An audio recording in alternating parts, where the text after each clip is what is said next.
terrifying moment, Ukrainian drone drops TM-62 anti-tank mine on Russian forces. Ukraine appears to be repurposing Russian anti-tank mines and using drones to drop them on Russian forces. Video footage shared on X, formerly known as Twitter, claims to show a Ukrainian drone dropping a powerful grenade-fused TM-62 anti-tank blast mine on an enemy position. The TM-62M is a Russian high-explosive, anti-vehicle blast landmine that can be laid mechanically or by hand, according to Cat-Yuxo, a site that collates information on explosive hazards.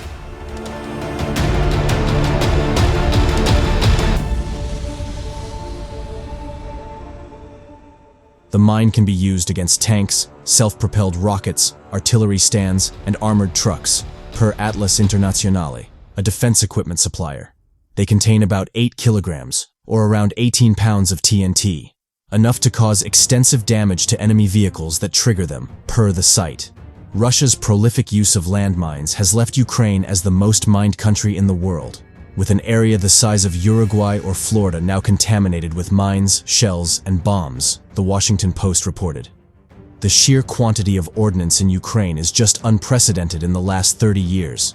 There's nothing like it, Greg Crowther, the director of programs for the Mines Advisory Group, told media.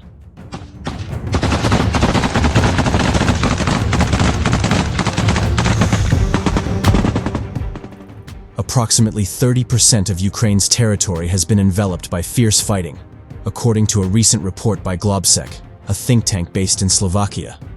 From the start of Russia's full-scale invasion of Ukraine in February 2022 to July 2023, the United Nations reported 298 civilian deaths and 632 civilian injuries from military explosives, per Mediat.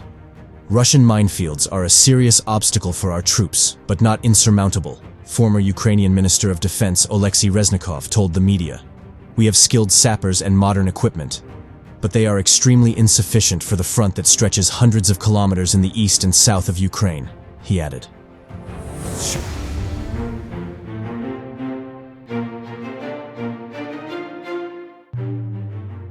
As it constructed its formidable defenses, Russia attempted to make its minefields bigger and harder for Ukrainian forces to cross, but couldn't get enough mines to fully execute the plan everywhere. The inconsistent and often improvised approach that followed, however, still created headaches for advancing Ukrainian forces.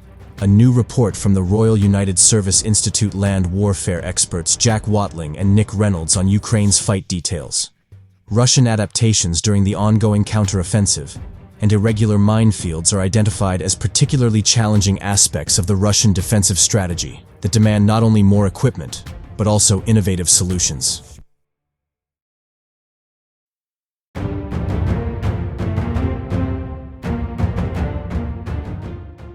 A standard Russian minefield is roughly 120 meters deep, with regard to the size of the minefield and not the underground depth of the mines. But Russian forces found that Ukraine could breach these minefields with equipment such as the Soviet-era UR-77 Meteorit mine-clearing vehicle or the US-provided M58 mine-clearing line charge that blasts a narrow lane through mines. So, Russia moved to extend the depth of the minefields to 500 meters, well beyond any rapid breaching capability, the new report said.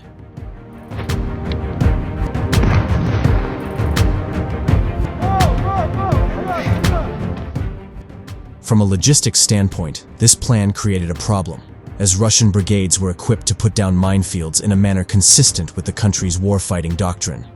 The increased depth of the fields means that Russian forces have had insufficient mines to consistently meet this laydown with a density of mines consistent with doctrine, Watling and Reynolds wrote. Essentially, the minefields got bigger, but so did the space between the mines. In other cases, Russian engineers simply did what they could to try to bog down Ukraine's assault forces as long as possible.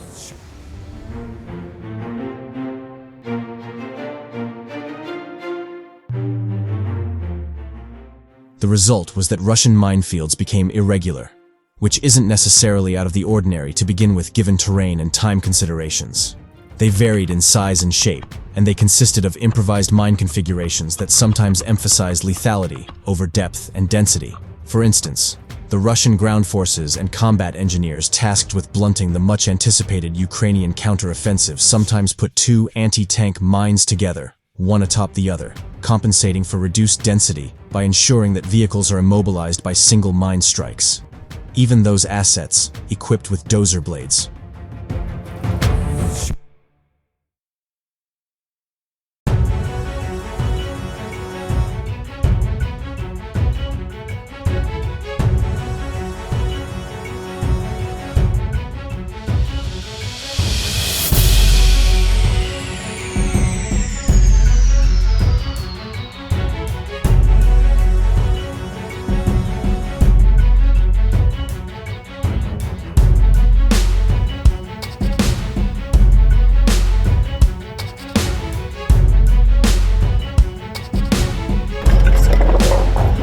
День і ніч, роботи дуже багато.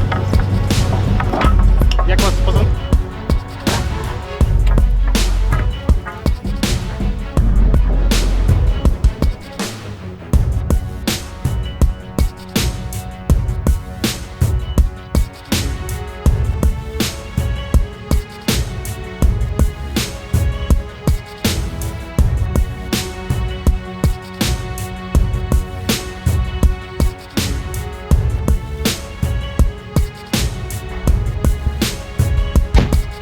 Работай, блядь!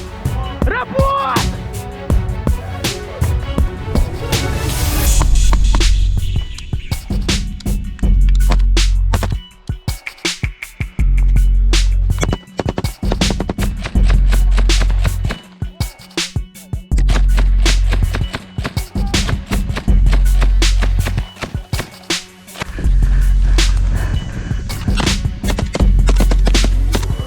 Захват, захват! Сорі, брат.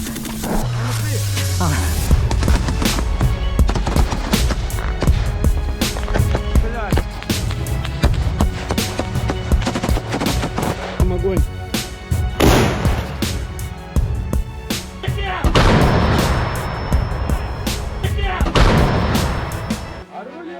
Выстрел!